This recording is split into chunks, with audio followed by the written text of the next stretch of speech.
오늘 새벽에는 신명기 5장 11절에서 21절 말씀을 통해 우리에게 주시는 하나님의 말씀에 함께 은혜 받기 원합니다. 신명기 5장에서는 하나님이 이스라엘 백성에게 주신 율법 10계명을 다시 그들에게 알려주고 있습니다.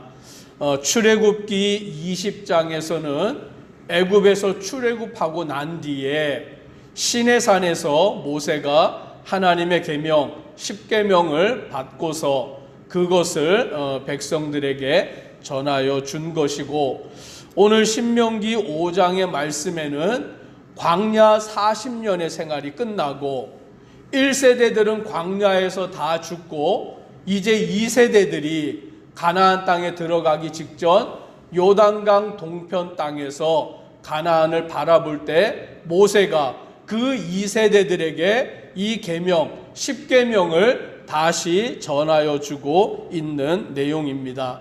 그래서 하나님께서 그들에게 주신 그 10계명을 1계명부터 10계명까지를 가르치고 전하여 주면서 오늘 본문에는 이제 세 번째 계명이 되는 11절에 이렇게 말씀합니다. 너는 내 하나님 여호와의 이름을 망령되이 일컫지 말라. 나 여호와는 내 이름을 망령되이 일컫는 자를 죄 없는 줄로 인정하지 아니하리라 라고 말씀합니다.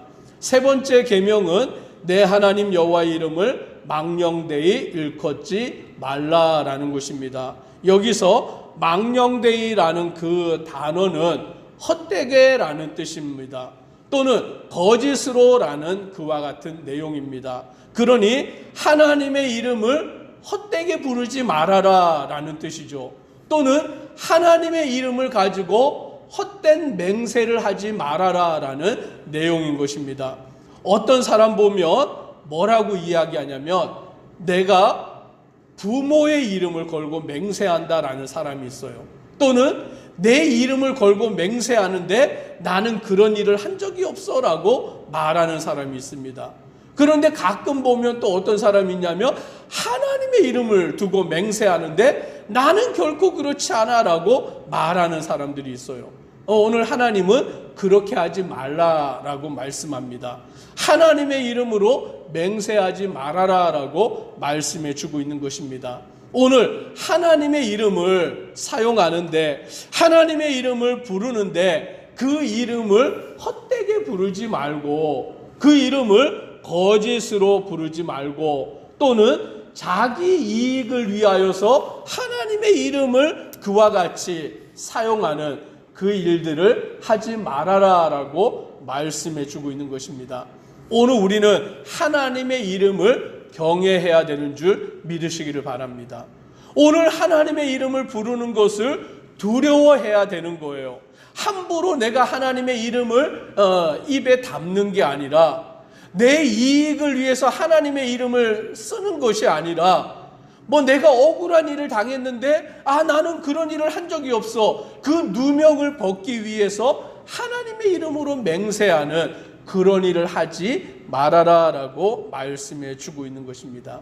그러므로 우리는 하나님의 이름을 함부로 쓰는 자가 아니라 오늘 하나님의 이름을 경외하며 하나님을 섬기며 따라가는 성도 되기를 주님의 이름으로 축복합니다.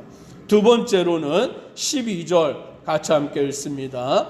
내 하나님 여호와가 내게 명령한 대로 안식일을 지켜 거룩하게 하라. 오늘 네 번째 계명은 안식일을 지켜 거룩하게 하라라고 말씀하시므로 안식일을 지키는 그것을 말씀합니다. 하나님께서 이스라엘 백성들에게 안식일을 지키라라고 말씀하실 때 출애굽기 20장에서는 뭐라고 말씀하시냐면 하나님이 엿새 동안 세상을 창조하시고 제7일에 쉬셨다라고 말씀합니다. 즉 천지를 창조하신 하나님께서 엿새 동안에는 세상을 창조하시고 일곱째 날에는 쉬셨다라고 말씀하므로 오늘 우리에게도 안식하라, 안식일을 지키라라고 명하셨던 것을 보게 됩니다. 즉 안식일은 천지 창조 사역과 관련된 것이죠. 하나님이 세상을 창조하셨을 때에 6일 동안에는 창조하시고 7째 날에는 쉬심을 통하여서 안식일을 우리에게 허락하여 주신 것입니다. 그런데 오늘 본문에서는 뭐라고 말씀하느냐? 15절에 이렇게 말합니다. 너는 기억하라. 내가 애굽 땅에서 종이 되었더니 내 하나님 여호와가 강한 손과 편팔로 거기서 너를 인도하여 내었나니 그러므로 내 하나님 여호와가 내게 명령하여 안식일을 지키라 하느니라. 출애굽기 20장에서는 천지 창조 사역과 관련하여 7째 날에 안식을 명하셨는데 오늘 신명기 5장에서는 애굽 땅에서 종되었더니 내 하나님 여호와가 강한 손과 편팔로 거기서 너를 인도하여 내었다라고 말씀하므로 이 안식일을 출애굽과 관련하여서 명하여 주고 있는 것입니다. 즉 신명기 5장에서 말씀하시는 내용은 출애굽 사건, 즉 애굽에서 종살이하던 그들, 애굽에서 노예 생활하던 그들을 구원하여 내신 하나님의 능력 가운데 그 안식일을 기억하여 지키라라고 명하시는 것입니다. 그래서 안식일은 크게 첫 번째로 하나님의 천지 창조 사역과 관련되어 있고 두 번째로는 하나님의 구원 사역과 관련되어 있음을 보게 됩니다. 우리는 하나님께서 천지를 창조하시고 7째 날에 쉬셨기에 우리도 안식을 하는 것과 더불어 하나님께서 우리를 죄 가운데서 구원하여 내셨기에 죽음의 권세 가운데서 구원하여 내셨기에 그 구원의 하나님을 믿음으로 안식일을 지키는 것이다 라고 말씀하는 것을 보게 됩니다. 그러면 이 안식일을 누가 지키느냐? 14절에 이렇게 말씀합니다. 7째 날은 내 하나님 여호와의 안식일인즉 너나 내 아들이나 내 딸이나 내 남종이나 내 여종이나 내 소나 내 나귀나 내 모든 가축이나 내 문 안에 유하는 객이라도 아무 일도 하지 못하게 하고 내 남종이나 내 여종에게 너같이 안식하게 할지니라 말씀합니다. 즉 이 안식일은 나만 지키는 게 아니라 누구도 지키는 거죠? 우리 가족도 다 안식일을 지키는 거예요. 우리 가족만 다 지키는 게 아니라 그 집에서 일하는 모든 자들도 다 안식일을 지키는 거예요. 그 일하는 사람들만 지키는 게 아니라 짐승들도 가축들도 다 안식일을 지키라라고 명하심으로 이 안식일은 모두가 지키는 것이다 라고 명하여 주신 것입니다. 하나님이 천지를 창조하시고 7째 날에 쉬셨기에 하나님이 우리를 애굽에서 구원하여 내신 하나님이시기에 하나님이 우리에게 안식일을 지키라라고 명하셨기에 우리는 이 안식일을 지키는 것을 통하여 하나님을 경외하고 섬겨가는 것입니다. 그 안식일의 의미가 무엇인 것입니까? 쉬는 거예요. 다른 게 아니라 쉼을 얻는 것을 바로 안식일이다라고 말씀합니다. 하나님이 6일 동안 천지를 창조하셨는데 7째 날에는 쉬셨기 때문에 안식하셨는데 하나님은 그 안식일을 우리에게도 명하여서 너희도 안식하라, 너희도 쉬라라고 명하시는 거예요. 구원하여 내신 하나님이 우리에게 7째 날에 안식하라, 쉬라라고 말씀합니다. 그래서 사람의 신체는 6일 동안 일을 했으면 7째 날 하루는 쉬어야 된다라는 것을 알게 됩니다. 만약에 쉬지 아니하고 일 중독에 빠져서 계속 일하고 또 일하면 뭐가 생기냐면 과로가 생기게 되는 거죠. 과로가 누적이 되다 보면 어떻게 되냐면 과로사가 발생하게 됩니다. 그래서 과로함으로 인하여서 죽는 경우가 종종 발생해요. 40대, 50대 되는 사람들이 정말 열심히 일한다고 쉬지도 않고 앞도 뒤도 돌아보지 않고 막 일하는 일에 매진하다가 어느 날 자기도 모르게 과로사로 죽게 되는 일들이 발생하는 거예요. 오늘 하나님은 우리를 그렇게 만들지 않으셨습니다. 일만 하다가 죽으라고 우리를 만드신 게 아니라 우리에게 안식하라.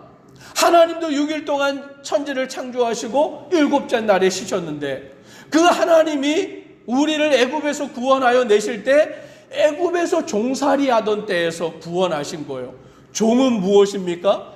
주인이 시키면 군말 없이 해야 되는 거예요. 주인이 하라면 다 해야 되는 겁니다. 그런데 거기에서 구원하셔서 우리에게 안식을 주셨기 때문에 우리도 하나님이 주신 은혜 안에서 안식을 누리는 자, 쉼을 누리는 자가 되어야 된다라고 말씀합니다. 그래서 예수 그리스도를 믿는 사람들은 일 중독에 빠져 있으면 안 돼요.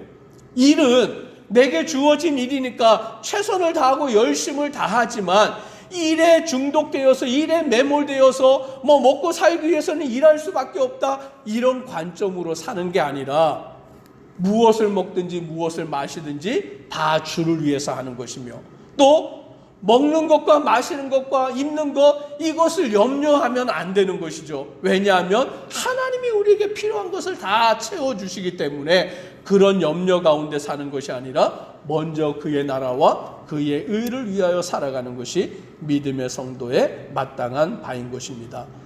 네 번째 계명까지가 하나님께 대한 계명이면 이제 5번째 계명부터 10번째 계명까지는 사람에 대한 계명입니다. 16절에 이렇게 말씀합니다. 같이 읽습니다.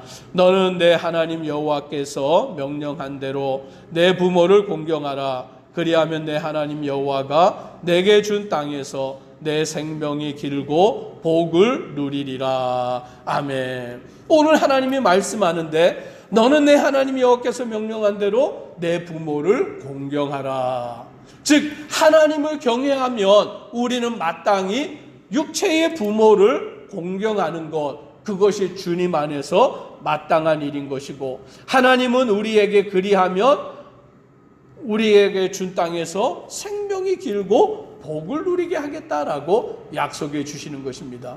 그래서 우리는 하나님을 아버지로 모시고 경외하는 것과 마찬가지로 오늘 우리 육체의 부모님을 공경함으로 하나님을 섬겨 나가는 마땅한 자가 되어야 되는 것입니다. 눈에 보이는 부모를 공경하지 아니하는 자가 눈에 보이지 아니하는 하나님을 경외한다라고 말할 수가 없다라는 거죠. 그래서 눈에 보이는 부모를 공경함을 통하여 우리는 눈에 보이지 아니하는 하나님을 경외하며 섬겨가는 자가 됨을 깨닫게 되는 것입니다.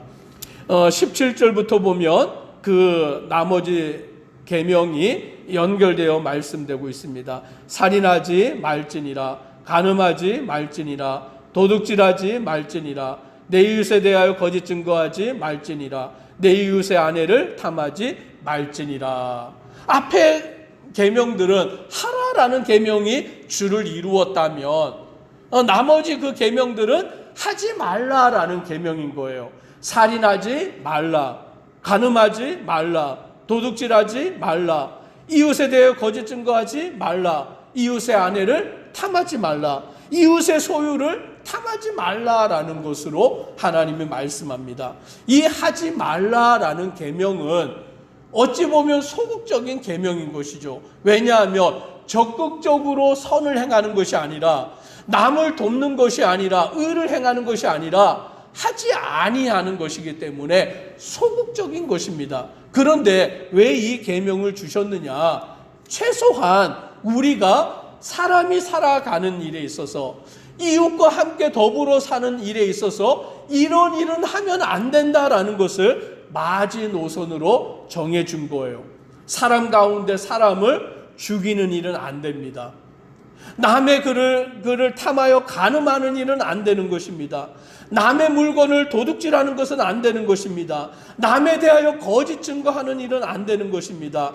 남의 것들을 탐하는 것은 안 되는 것이다 라고 명함으로 인간이 살아가는 사회 가운데서 이 최소한의 경계를 지킴으로 인하여서 이 사회가 질서 있게 유지되는 것을 말씀해 주십니다.